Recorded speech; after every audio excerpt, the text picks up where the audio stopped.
bacaan kitab Ihya Ulumuddin karangan Imam Al-Ghazali rahimahullah, masih menyangkut tentang khusyuk ataupun hudurul qalb, fokus dengan hati, pikiran, fokus dengan yang sedang dilakukan dalam salat. Di sini Imam Al-Ghazali membedakan antara salat dengan ibadat yang lain. Apa perbedaan antara salat dengan puasa? Perbedaan salat dengan haji, perbedaan salat dengan zakat. Nah, di sini sekarang beliau katakan, Bismillahirrahmanirrahim. Qala al-Imam Al-Ghazali rahimahullah, Inna zakata idza ghafala al-insan anha fahiya fi nafsiha mukhalafatun lisyahwah syadidun 'ala an-nafs. Itu yang pertama. Zakat, kata beliau, walaupun seseorang ketika ngasih zakat enggak khusyuk. Makanya di zakat enggak disyaratkan khusyuk. Apa kita kasih zakat, apa kita harus khusyuk ke Allah saat itu? Harus benar-benar saya berniat ke Allah Subhanahu wa ta'ala. Karena zakat, kata beliau, fahiya fi nafsiha mukhalifatun lisyahwah syadidun 'ala an-nafs. Karena diri zakat pada dasarnya sudah berat, sulit terhadap nafsu. Sesuatu yang berat terhadap nafsu. Untuk mengeluarkan zakat uang itu berat. Walaupun cuma 2,5%, mungkin kalau 25% uang kita sedikit yang wajib zakat, 1 juta masih aman. Tapi coba bayangkan kalau uang kita 10 triliun, berapa itu 2,5%? Untuk ngeluarin itu berat itu. Makanya dalam zakat tidak disyaratkan khusyuk. Karena tujuan dari ibadat untuk untuk melemahkan nafsu, biar syahwat nafsu kita enggak terlalu kuat. Untuk mentarbiah, mendidik nafsu manusia, itu tujuan ibadat pada syariat. Tapi di zakat tidak disyaratkan khusyuk. Dikarenakan zakat pada dirinya, zakat walaupun tidak khusyuk sudah berat terhadap nafsu. Berat mengeluarkan zakat. Apalagi orang pelit, paling berat. Untuk mengeluarkan 2,5% itu perhitungan, Masya Allah. Ada yang sebagian orang yang lebih sampai ada sebagian yang lari dari zakat. Kira-kira misalkan ada sebagian zakat harta yang disyaratkan kewajiban zakat harus sampai setahun dan sampai nisab. Sebagian orang giliran mau setahun dijual, akhirnya enggak sampai nisab di akhir tahun.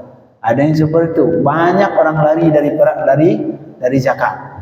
Ini membuktikan bahwa zakat pada dasarnya dia sudah sesuatu yang berat. Makanya dengan dikeluarkan zakat, di situ kita sudah mendapatkan tujuan dari ibadat, yaitu untuk mendidik hawa nafsu. Walaupun tanpa khusyuk. Wa kadza shaum, begitu juga puasa, qahirun lil quwa kasirun li satwatil hawa allati hiya alatu syaitan aduwillah. Begitu juga puasa, walaupun tidak khusyuk. Dari awal sampai dari malam, dari subuh sampai maghrib, enggak pernah khusyuk dalam berpuasa. Dan enggak disyaratkan khusyuk. Misalkan dari maghrib, kita dari subuh tidur sampai maghrib, sah puasa? Sah.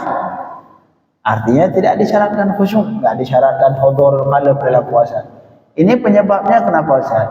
Penyebabnya karena dari puasa itu sudah berat terhadap nafsu, sehingga sudah yang tujuan dari ibadah sudah kita dapatkan untuk mendidik hawa nafsu.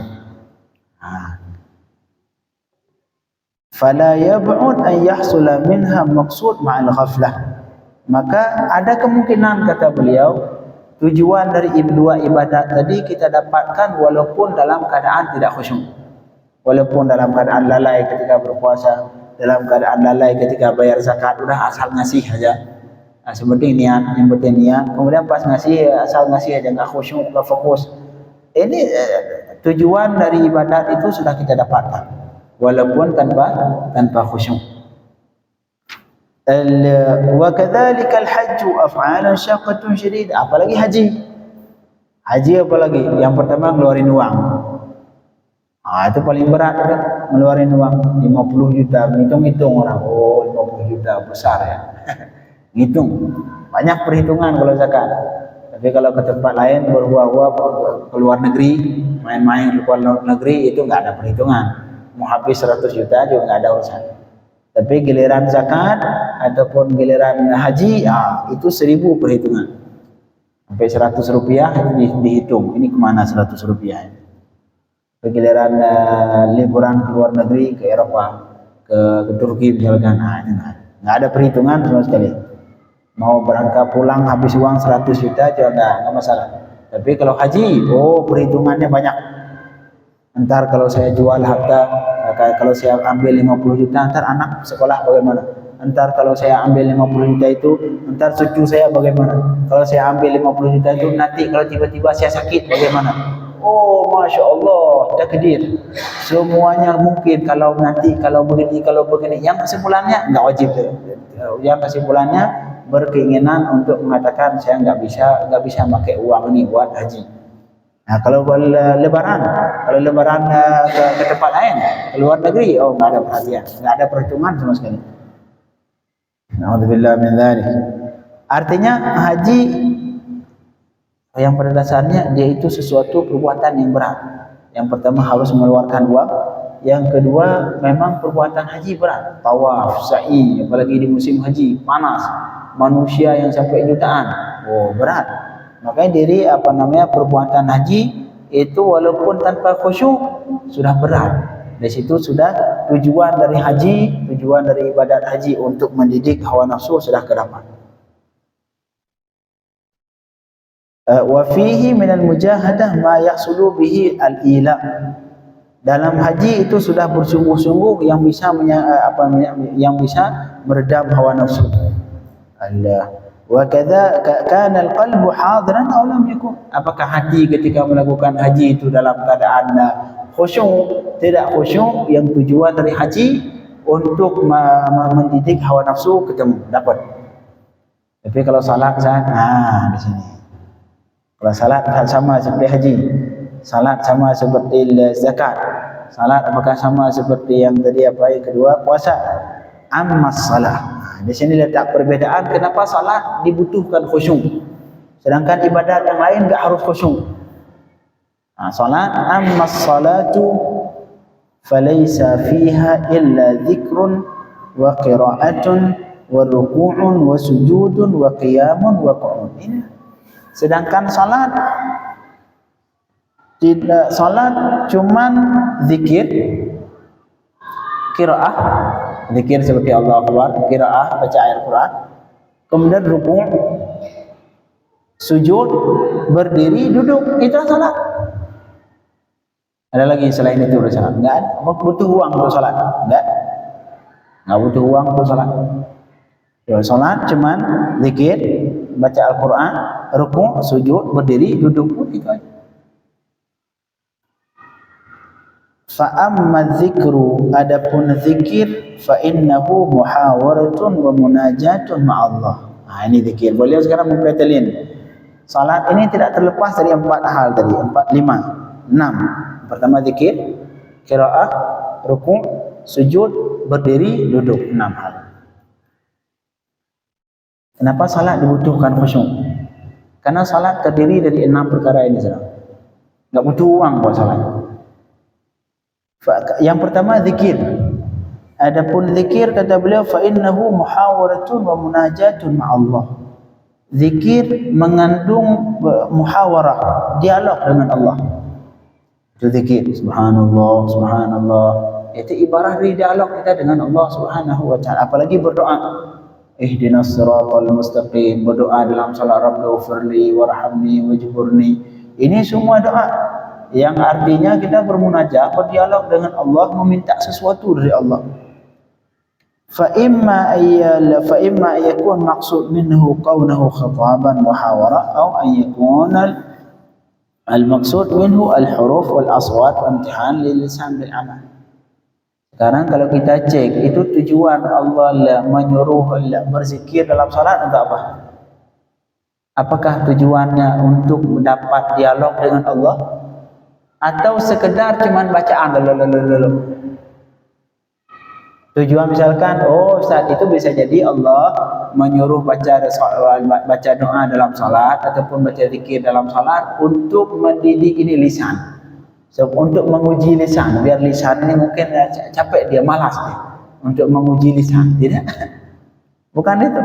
Tujuan Allah menyuruh kita berzikir, berdoa dalam salat bukan untuk menguji lisan. Tapi tujuan untuk dialog dengan Allah Subhanahu wa taala. Karena untuk menguji lisan tidak berat. Malahan banyak orang ngomong coba kalau nongkrong. Itu ada sebagian orang enggak mau mendengar pembicaraan orang, mau dia dari awal sampai akhir dia ngomong. Artinya lisan tidak berat untuk mengucapkan kata-kata. Makanya tidak mungkin Allah menyuruh kita berzikir tujuannya untuk supaya lisan ini tidak berat, menguji lisan. Seperti halnya puasa. Puasa tujuan apa? Memang untuk melemahkan badan, biar badan kita biar hawa nafsu lemah. Tapi lisan, ketika Allah menyuruh kita lisan berzikir, apakah tujuannya untuk melemahkan nafsu di lisan? Tidak. Karena lisan tidak berat untuk mengeluarkan kata-kata. Tidak berat. Dengan bukti orang sanggup ngomong 2 jam, 3 jam pada nongkrong. Lagi nongkrong, ngobrol 3 jam, 4 jam, enggak sanggup. Oh, mudah, tidak berat. Artinya lisan tidak berat untuk mengeluarkan kata-kata. Dari situ kita bisa memahami yang bahwa tujuan dari zikir dalam salat tidak lain melainkan untuk dialog. Bukan untuk mendidik lisan, bukan. Beda halnya haji, beda halnya zakat, beda halnya puasa.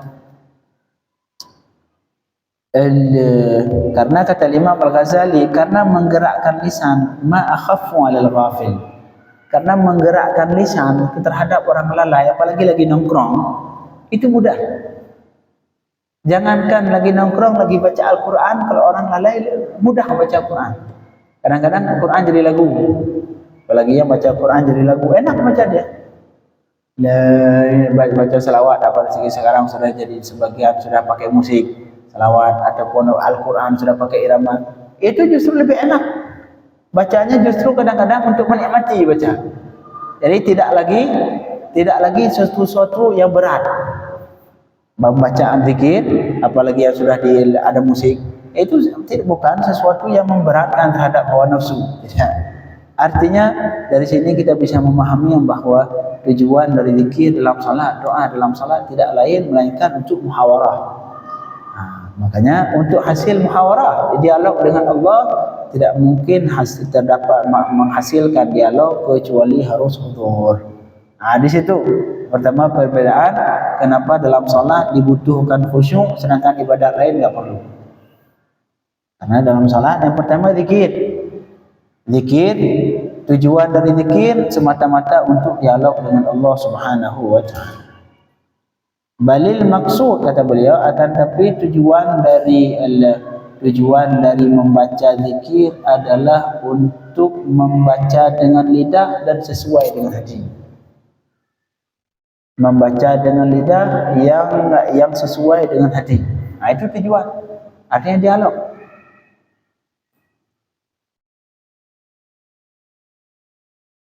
Sehingga beliau mengatakan fa ayyu su'alin fi qawlihi ta'ala fi qawlihi ihdinas siratal mustaqim idza kana al-qalbu ghafilan. Bagaimana mungkin bisa dinamakan meminta pada perkataan kita ihdinas siratal mustaqim, itu kan minta. Ya Allah, berikanlah kepada kami jalan yang lurus. Ini meminta. Apakah mungkin ini yang kita ucapkan disebut permintaan kalau hati kita lalai? Tidak mungkin dinamakan dia ini sedang meminta kalau mulutnya mengucapkan ihdinas siratal mustaqim sedangkan hatinya lalai. Karena tujuan ihdinas siratal mustaqim, Allah menyuruh membaca itu tujuannya untuk kita itu memohon kepada Allah. Artinya memohon kepada Allah, yang namanya memohon tidak mungkin boleh lalai. Mungkin orang minta dalam keadaan lalai, ya, tak bakalan.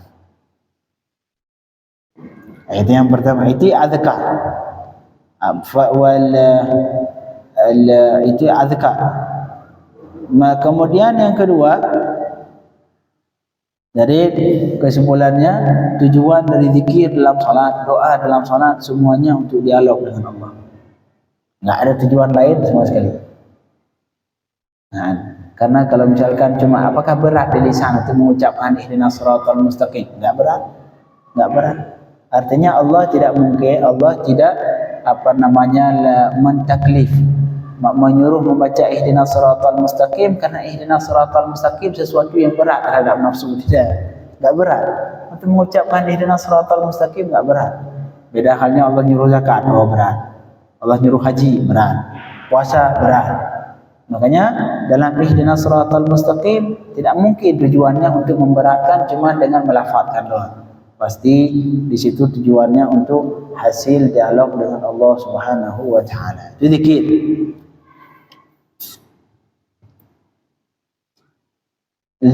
Kemudian yang kedua, poin yang kedua dalam salat, rukuk sujud. Kenapa Allah nyuruh rukuk, nyuruh sujud?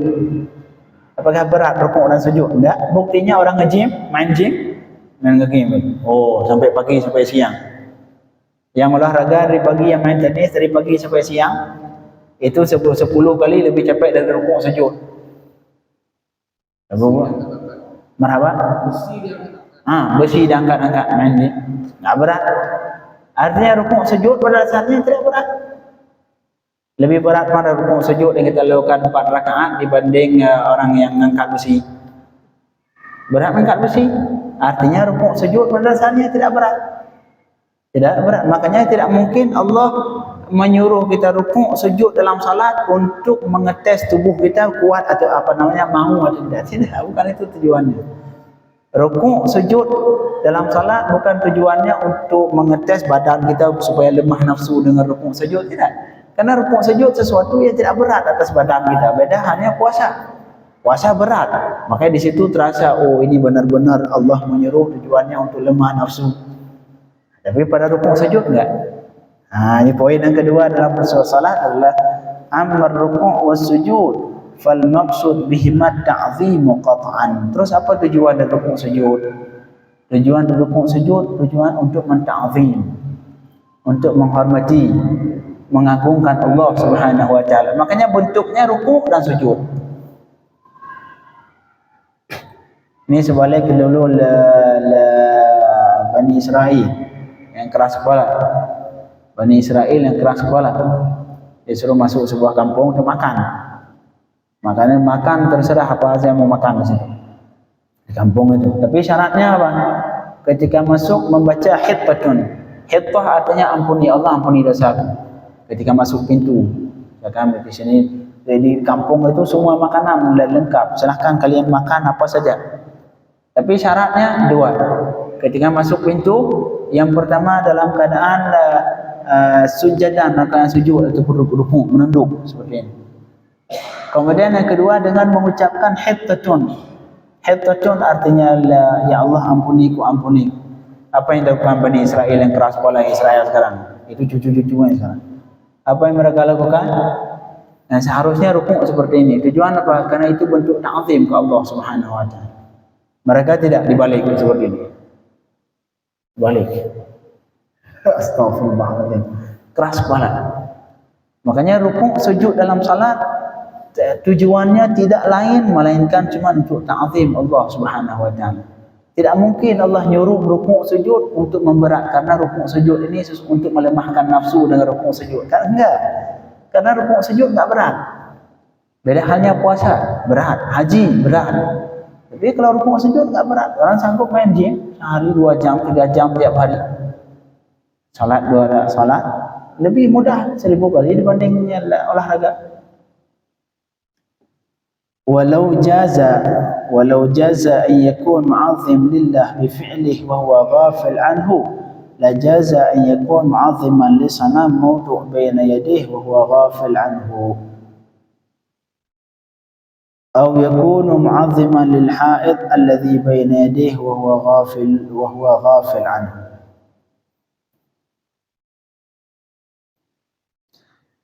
Kata beliau Imam Al-Ghazali, kalau misalkan mungkin seseorang dinamakan mengagungkan ketika dalam keadaan lalai, disebut dinamakan mengagungkan Allah. Misalkan dalam keadaan lalai, rukuk sujud dalam keadaan lalai, sudah dikatakan mengagungkan Allah. Misalkan kita rukuk dalam keadaan lalai ataupun sujud dalam keadaan lalai, itu sudah disebut menta'zim Allah? Belum. Karena kata beliau, kalau cuma sekedar sujud atau sekedar rukuk dalam keadaan lalai sudah dinamakan mengagungkan Allah, maka sungguh kita rukuk dan sujud dalam keadaan lalai ke patung disebut ta'zim ke patung. Benar tidak? Ya kan, kita sujud depan Kaabah, itu mengagungkan Kaabah sehingga kita jadi syirik. Tidak? Kenapa?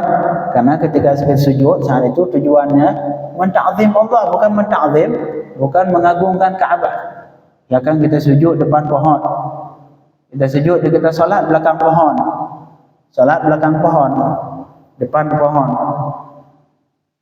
Apakah kita padahal hati kita saat itu kemana? Bukan ke pohon, bukan mengagungkan pohon, hati kita mengagungkan Allah.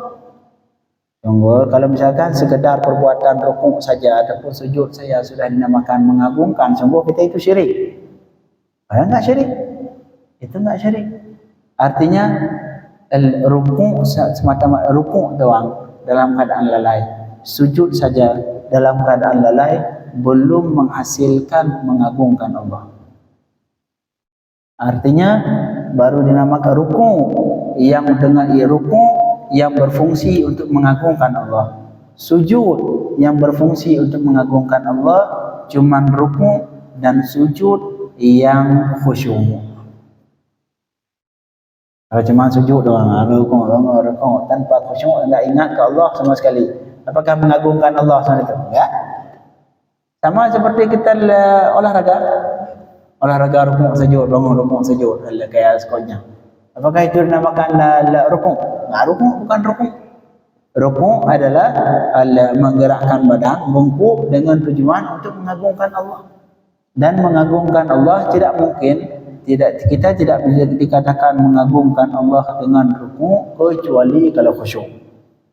Ketika rukuk benar-benar mengadu tujuan mengingat Allah saat itu dan mengagungkan Allah. Tapi kalau sekedar jatuh badan seperti ini, dinamakan mengagungkan tidak? Kalau enggak khusyuk, kalau tidak khusyuk. Jadi yang pertama, yang kedua, poin yang kedua, rukuk sujud tujuan untuk menta'zim Allah Subhanahu wa taala. Dan ta'zim tidak mungkin didapatkan kecuali kalau hati dalam keadaan khusyuk. Artinya yang pertama zikir dan doa dalam salat itu tujuan untuk hiwar, untuk dialog, dan dialog tidak mungkin didapatkan kecuali kalau khusyuk. Yang kedua, rukuk sujud itu tidak lain Allah syariatkan rukuk sujud dalam salat kecuali untuk mengagungkan Allah, dan itu tidak akan didapatkan kecuali kalau hati dalam keadaan khusyuk. Nah, inilah letak perbedaan antara salat dengan yang lain, dengan ibadat-ibadat yang lain yang tanpa disyaratkan khusyuk. Wa idza kharaja an kaunihi ta'ziman lam yabqa illa mujarrad harakati adh-dhahri war-ra's.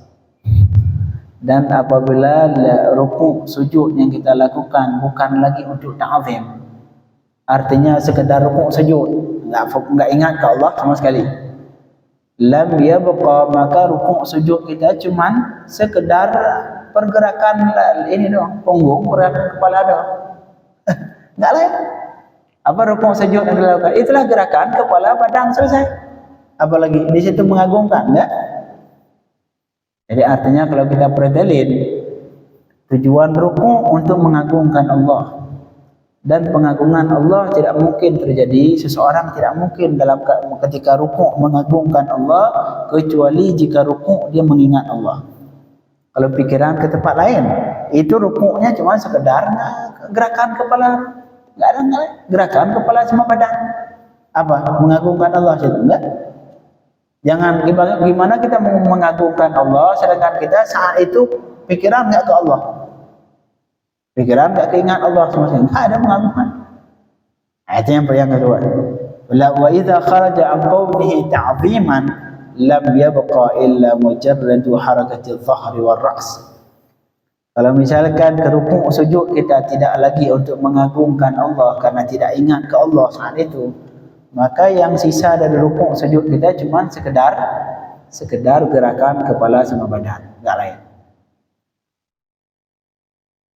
Enggak ada lain. Enggak ada lagi ta'zim. Dan Allah tidak mungkin mentaklif manusia cuma sekedar seperti ini, enggak ada faedah. Sekedar gerak kepala kaki, sekedar gerakan kepala sama badan, itu doang Allah mentaklif. Karena itu enggak berat. Kalau misalkan rukuk sujud sekedar gerakan badan sama kepala, itu enggak berat. Orang sanggup main tenis dari pagi sampai siang, sanggup nge-gym 3 jam sehari, sanggup. Artinya enggak berat, latihan senang. Itu pulang nge-gym bangga, oh saya pulang berolahraga, berolahraga. Sanggup senam 3 jam, selesai senam bangga, oh jogging, sanggup jogging 3 jam, 4 jam, 5 kilo, 6 kilometer sehari, pulang bangga, oh baru selesai nge-gym. Artinya gerakan badan yang tanpa khusyuk tak berat.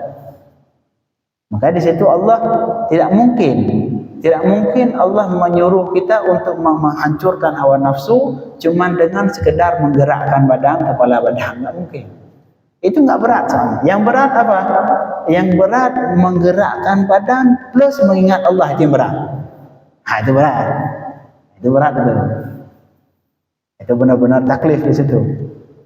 Nah, kalau misalkan itu rukuk sujud sudah tidak ada lagi kandungan ta'zim dari Imam Al-Ghazali, maka rukuk sujud kita tidak ada yang sisa melainkan sekedar gerakan badan. Dan Allah tidak mungkin Allah menguji kita cuma dengan menggerak-gerakkan badan, karena itu enggak berat. Subhanallah. Dan walaysa fihi minal masyaqqah ma yusal al-imtihan bih. Dalam gerakan badan kepala itu tidak memiliki kesulitan yang sehingga Allah menguji di situ, kan mungkin. Kalau di puasa wajar Allah menguji manusia dengan puasa karena berat. Haji mungkin Allah menguji dengan haji karena memang berat. Tapi kalau salat, gerak kepala, gerak kaki, gerak badan berat. Tidak mungkin. Kalau sekedar gerak-gerak kepala, tidak mungkin Allah menyuruh di situ sebagai ujian. Tidak mungkin karena memang tidak berat. Summa yaj'al imadad-din. Kalau misalkan cuma sekedar gerak badan yang itu enggak berat, terus Allah menyuruh itu dan tiba-tiba itu melebihi dari haji dan puasa. Kalau kita lihat ada tingkatan rukun Islam, pertama la ilaha illallah Muhammadur Rasulullah, yang kemudian kedua salat. Setelah salat baru haji, zakat. Artinya itu haji, zakat. Padahal kalau kita cek berat haji atau berat salat? Capek haji, butuh uang. Zakat apa lagi? Salat, memang gerak kepala kan. Tapi dalam tertib rukun Islam lebih didahulukan salat. Itu membuktikan apa? Tidak mungkin Allah nyuruh rukuk dan sujud cuma sekedar gerakan badan dan kemudian ini lebih afdal dibanding haji. Enggak mungkin. Enggak mungkin. Kalian ini rukuk gerak badan. Makanya yang berat apa dalam salat? Yang berat menggerakkan badan, menundukkan kepala yang tujuan ta'zim Allah. Itu berat. Itu enggak semua sanggup. Banyak yang sanggup haji 10 kali tapi untuk khusyuk dalam salat enggak sanggup. Banyak yang sanggup zakat tiap tahun, yang sanggup haji tiap tahun, tapi untuk fokus dalam salat enggak sanggup, enggak mudah. Makanya di situ benar-benar dapat pahala. Subhanallah.